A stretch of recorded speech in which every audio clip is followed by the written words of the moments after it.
All right, guys, we are back. It is 9:05 a.m. in the morning, and I just got finished. He's awake now. We just got finished watching the main event of Hello Wembley, Progress Wrestling Chapter 6, Tyler Bate versus Volta for the Progress Wrestling Championship, and that match was great. That match is really good. Tyler Bate went into this match basically as the underdog in a sense. That was my first time actually watching Walter wrestle.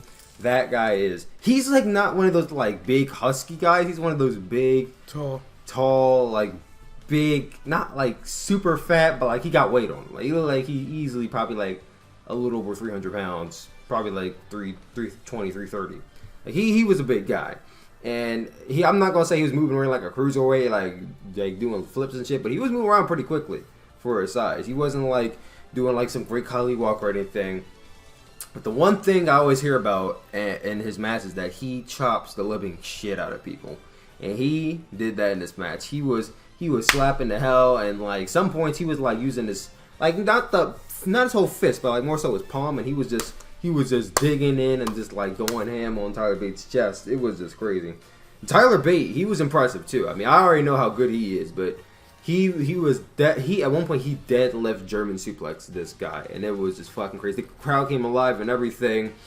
There was also this one crazy spot where Walter had Tyler Bate on the top rope, but he had him like stomach like back down on like the middle part of the top rope. And I'm like, what the hell is he about to do? Walter goes to the middle rope, like towards the top rope, and he puts his foot on the neck of Tyler Bate and starts pressing down on the top. I'm like, yo, that spot looked fucking crazy. Like I thought he was about to use all his weight and press down and just had Tyler Bate fall, but he didn't. I think that would have been like a little too dangerous to do. But even then, like that, I never seen that spot before, so that was crazy.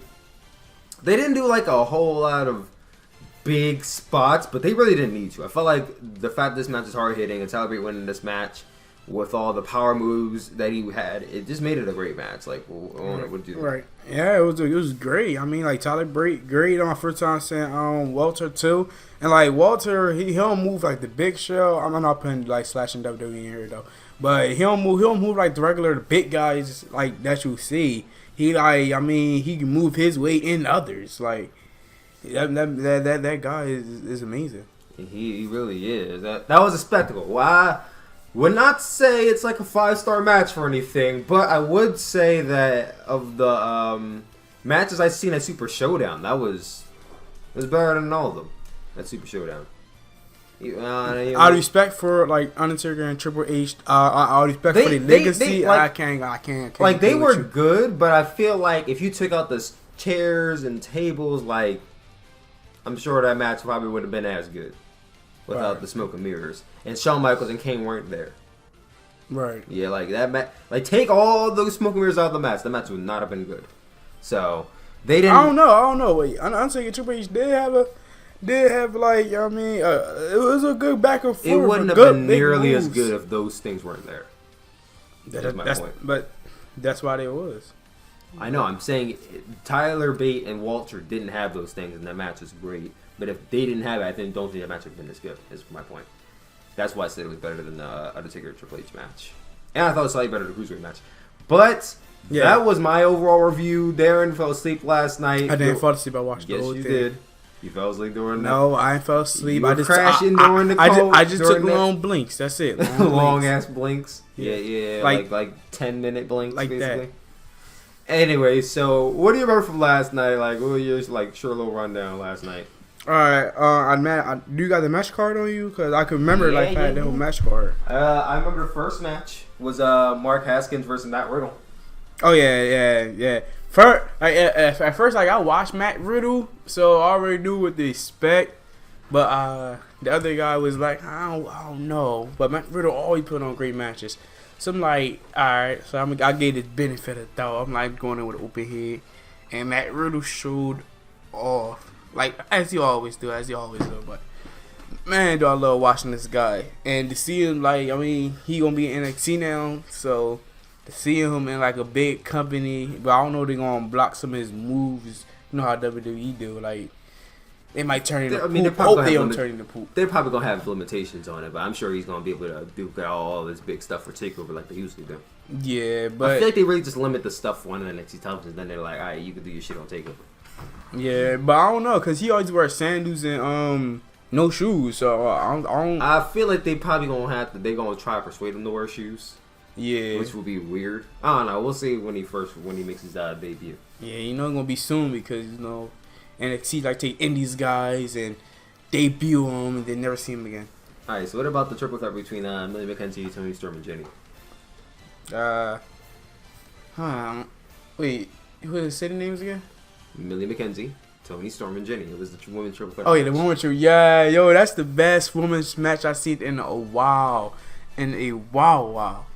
Like, dude, these girls, like, they perform as in, like, it's their last match. Like, they put everything on the line, much as men do. I ain't biased or nothing, but these girls actually put a better performance on than the men in WWE Super Showdown. So, if Triple H need to see this, I mean, he need to get them girls on his team. Like, I think he has Toni Storm and Jenny. I don't think he has Millie Mackenzie though. The one with the ponytail on. I don't think he has her. I think he does have the other two in NXT UK. Well, he already jumped on. He was like, these indies, so I'm gonna get them and make the competition fail.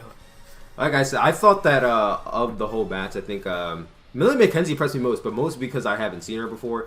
That one crazy spot where Toni Storm like pile drived her on the apron. That was great. And then she got in the ring and then Paul drove Jenny.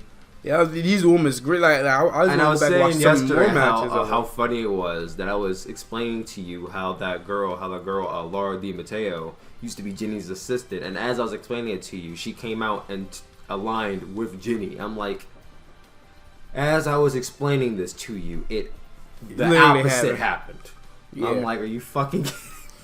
But it's got 5 girls in that one team now. But it's crazy because that storyline's been going on for 2 years. So like I was like, wow, like they really do some long term storytelling. And then like the ladder match, like that feud's been going since chapter 10. This is chapter 76. I'm like, damn.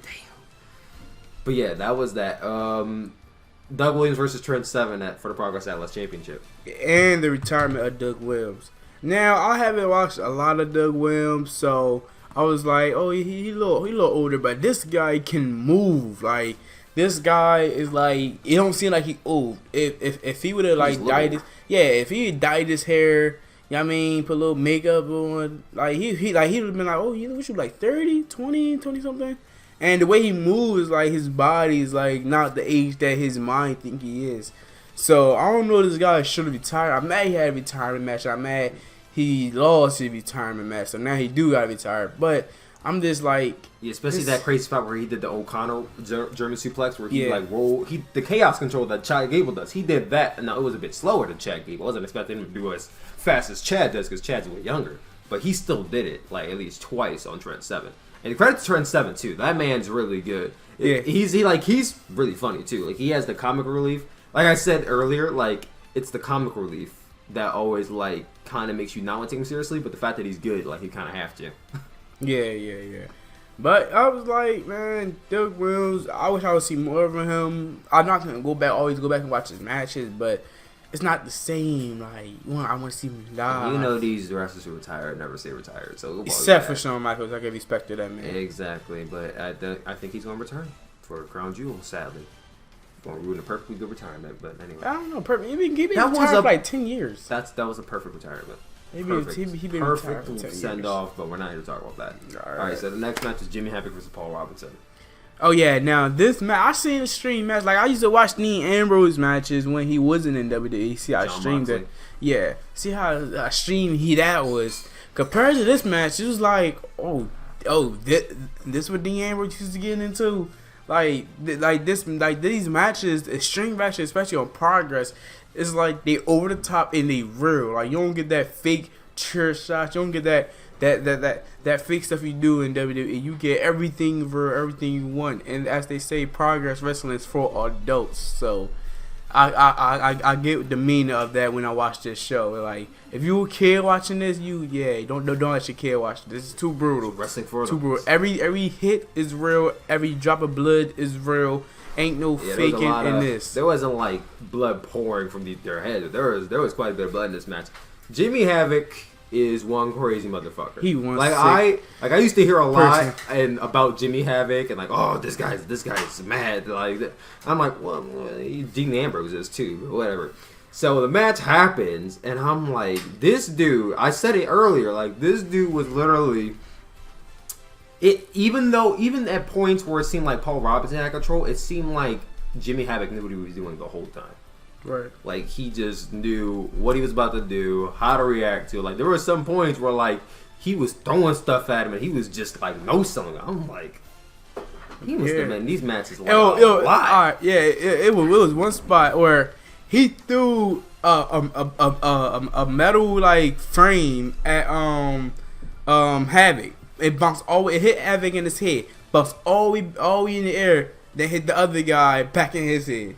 Everybody went crazy. Like, everybody was laughing, going crazy. Like karma really something. Like, it was just so funny. Like, I'll recommend this show to anybody, hardcore wrestler fans, everybody. Like, this show was just crazy. Yeah, just to name a few spots that we saw in this match.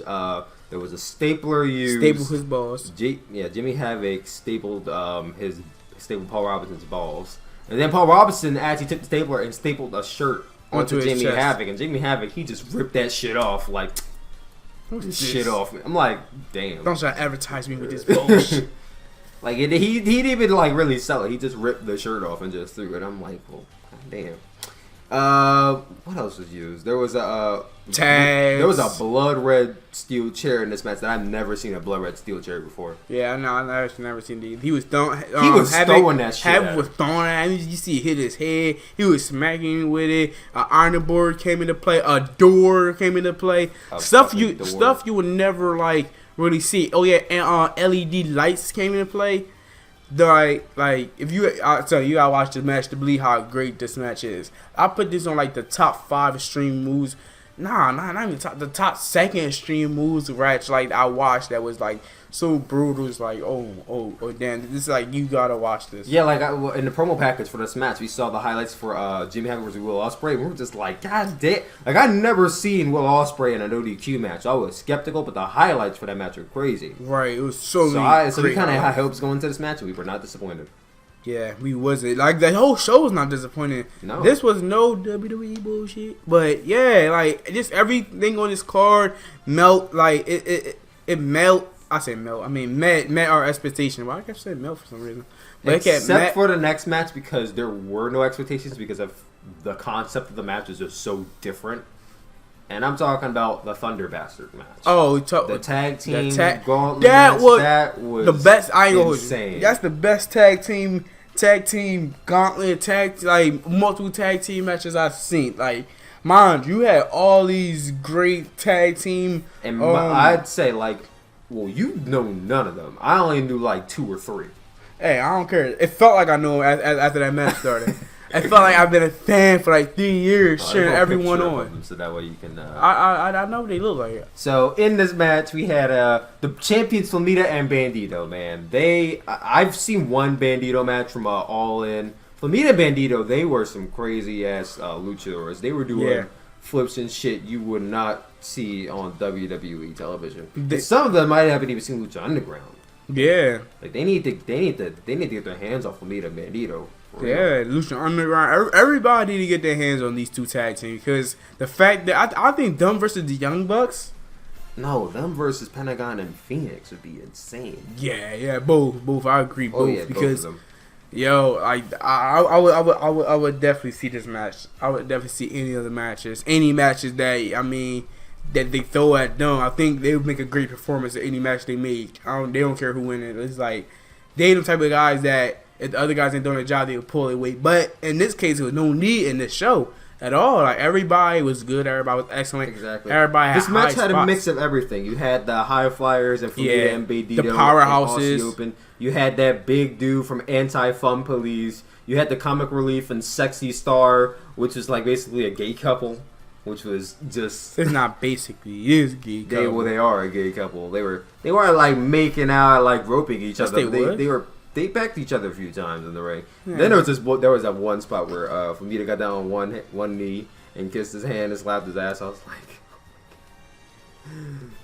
yep, that happened. There were technical wrestlers in the 198 with Flash Morgan Webster, and that they were, man, this match had to go on every bit of like 30, 40 minutes. This match went on for a while. This was one of the longer matches of the show. Yeah. But I had no issues with it. Yo, you see that like 500-pound guy jumping and doing heel kicks and stuff? I was like, hey, yo, he did suicide dive. Oh, yeah. 500 pounds in the air. He had to be every bit of over 400 pounds. Like 500. You know he big when he big. He doing suicide dives. He doing heel kicks. He doing stuff that Luchador would. I was like, yo, this guy know how to throw his weight around. Literally throw his weight around. So, I don't think the first tag, because the match was like intervals after every 2 minutes. I feel like the first tag team didn't get eliminated until at least like the 15-minute mark. There were like 7 tag teams in the ring at one point. And I was like, how the fuck are they going to manage 6 teams and they in did the it. ring at one and time? They did it. The consecutive suicide dives from every team is like. I said to Darren, I don't even think I could count how many new tag team moves I've seen in this one match. Yeah, it was so unique. Everybody had that unique style that brought them to the ring that would made it like, oh my god, everybody just. It made it so awesome because stuff that you never seen before that you wouldn't expect. Like, but in Progress Wrestling, you never know what to expect. So that's the fun thing about watching this. Exactly. And the final 2 tag teams came down to the Grizzled Young Veterans, who I did see at the one show I went to, and the Aussie Open. Aussie Open, they were like the underdog babyface tag team going into it, and they ended up winning, so I was very happy when they won the match. And that match, I feel like I can't even properly weight that match because of just how insane it was, but if you're a hardcore wrestling fan and you're into all the flips and gimmicks and all that kind of stuff, I would definitely recommend you watch this match. Definitely recommend you. I feel like I would not show this to a non-wrestling fan because there was so much going on. I would. I definitely would show this to any fan. Not people that's not a fan. Probably show it to one of my coworkers. Like, hey, look at this. These motherfuckers crazy. You gotta order this. I mean, probably the highlights though, because that match is at least 30, 40 minutes. I feel like with a non-wrestling fan, they probably wouldn't be able to watch the whole thing. Yeah. I don't know. We will see. We will see. Then we got into the next match, Pete Dunne versus Eli Dragunov. Like I said earlier, I felt like this was the one match where I got wrestling fatigue because we watched Super Showdown earlier in the morning, so we were kind of tired. And then like at 6 p.m. we started watching this show. So once this match came around, I'm not gonna say it wasn't good. It was good. It was just the fact that we were kind of so fatigued and tired that we kind of weren't all the way focused into the match. Yeah, true. I agree. But I won't say it wasn't bad because from what we did see, it was really good. Pete Dunne went into this. Now, this is my first Eli Dragunov match, and I don't think he was as good as people were saying he was, but he was pretty talented. He was pretty talented. Yeah, everybody in Progress Wrestling is talented. Oh, no, he is. Everyone is. I can't think of a single bad match on this show. Yeah, it was not one bad match on the show at all. No. And that's Great Super Showdown, which had 2 good matches, and every other match I just can't remember. Yeah, and the crazy about it, the Undertaker vs. Triple H was like almost the best match in the card besides the Cruiserweight. Exactly. And to think that Daniel Bryan versus The Miz was 2 fucking minutes. And that shit was like kind of like... That was whack. Boring. That was whack. He's whack diggity dog. But this match, even though I wasn't paying attention to it, that match was good as well. Pete Dunne finished off the match. He had an arm bar locked in. He bent his fingers all the way the hell back, and he just was forced to tap out. I was like, oh my god, I couldn't have been in that move. But Pete Dunne is just an uber talented guy. Now they built this match up as like the biggest match in European wrestling, and I don't think it was the best match on the card, but it definitely was really good. Yeah, I will say that much. Then we got into the TLC match between Mark Andrews and Eddie Dennis. This match, the feuds have been boiling up for a while. Like they start off as a tag team in Chapter 10 of Progress. It's now Chapter 76, and they're having their, I think, if I'm correct, their first singles match. So long-term booking is definitely in the favor of Progress Wrestling. Right. I think New Japan Pro Wrestling does some really good long-term booking too, but this was real long-term, like slow burn shit right here. And then they had the promo package for it was really good. It definitely showed us enough to get the gist of why they were fighting. Right. It was good. I think for me, the thing that kind of ruined the match that was the tape. I don't know how you felt about the table. table. Oh yeah, they had like 6. They had like 4 spots. There, the table should have broke. The table was made of steel. That table was made out of fucking plastic. It wasn't not steel. That was plastic. It wasn't breaking at all. Like they must have got that table was free. It was free. It was so looked like it came from Toys R Us. I was. And the crazy thing about it, he jumped off the ladder onto it and didn't break. At that point, I was done with the table. I'm like, don't do any more table spots. And they kept trying to do table spots, like, and it would not break. I'm like, next, like, could you stop going back to this one spot? It's not work. No. It wasn't one spot it was going back to. Like they had multiple spots with tables like set up at. It's the fact that they had like 4 spots with the table, and each spot didn't break the table. It's not this didn't break, so let's do another thing. It was already a spot that was doing it on. So I had a spot they shot breaking inside the ring, didn't work on the by the apron, it didn't work on top of the ladder. Before that, they did one where they were on the top rope and they did a sunset flip powerbomb onto the table, and you would think, well, both for their weight, it's going to break, but it didn't. I'm like, yeah. At this point, stop doing table spots, and then they did the ladder spot, and that did. Now, part of the reason why I feel like that didn't work is because Mark Andrews overshot. Because he fell a little bit too far off. It still should work. It still should have worked, but he fell a little bit too far off. I felt like if all was weight, maybe. But like I said, that table was plastic because when he threw Mark Andrews onto the table, his ass bounced off the table. I'm like, yeah. How the fuck do you bounce off of a fucking table like that? It looked like he ricocheted off the. I bad this show. It's like, yo, Matt, was it Mr. Smallman? Jim Smallman. They're like, just Smallman, what the fuck going on with these tables, dude? Like, what's going on? It's not breaking. We had 5 spots and it's not breaking. I don't know if that was part of this. I don't know if the table was meant to be plastic and that was supposed to be part of the match, but I felt like, I don't know about you, but I felt like that took away from the match for me. It was still a great match, but yeah. No, it was still great. I just thought it took away. If all those tables would have broke, it would have been a crazy ass match like that. It would have been, but none of them did, and I felt like that took away from except one. It's one at the end that ended the show. Well, not in the show, the end of that match. It didn't even break though. It kind of fell and kind of just like cracked, but it didn't even like explode like dirty tables would.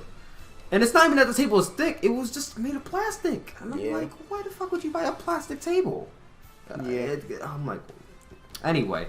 Eddie Dennis won the match, so he has an anytime, any title, anywhere match, which is basically a Money in the Bank briefcase, just with the contract and not the briefcase. He should have cashed in his title in a championship match with Wubo and Walter and Tyler Bate. Yeah. Well, we kind of ended up going backwards, and we already reviewed the main event. But yeah, that was a great show. That was definitely one of the better shows I've seen this year. I wouldn't call it better than Wrestling 12, but it was definitely one of the better shows I've seen this year. It was way better than the Super Showdown. I'd say my favorite match on the card, I think I would have to say it is between the no DQ grudge match and the triple threat? Damn. No, the main event. I can't really. I don't know. The Thunder Blaster match was really good, but I felt like I don't know. I can't really rate that match honestly. Man, I got the Thunder Buster, the tag team gauntlet, like that tag team gauntlet, and I don't know the girl match, which is I'll go with them too. Like I want to pick more, but you gotta pick 2 of them. Like the rewatch, I picked them too. Yeah. I felt like I probably the Thunder Blaster match does have rewatchability. Like I feel like I could rewatch that match and I wouldn't remember all the spots that happened. So I probably could rewatch that match. Yeah. I could show that match to somebody and still be like, oh, I could still be like have like offensive reactions to it. But yeah, that was Progress Wrestling Chapter 76. We thought it was a great show. It was a great show. I'm definitely gonna have to better than WWE bullshit. But yeah, most of it, mostly all the time.